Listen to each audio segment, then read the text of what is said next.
কিছু আমাদের এই আরআইএস ইন্টেলিজেন্স ক্লাস।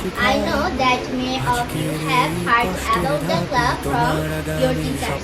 মানবিক গুণাবলী, সামাজিকতা, যেন এই জীবনটাই একটা শিলে এই প্রেমের সাগর পাড়ি দেব রে, আমরা কত নবীন মাঝি হাত ধরেছি। ধন্যবাদ মেহরুন্নেসা মায়া তার সুন্দর এবং কাব্যিক অনুভূতির জন্য।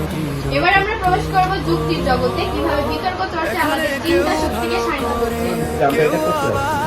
তারা বলছেন স্যার এটা আমরা করব এবং তার খুশি হয়ে যায় জীবনের সাফল্যের কথা তারা আছে, আমাদের অভিনয় আছে, তারপরে আছে আমরা পৃথিবী যেন এবং তাদের নতুন অধ্যায় যারা ভুলের ভেতরে শিখে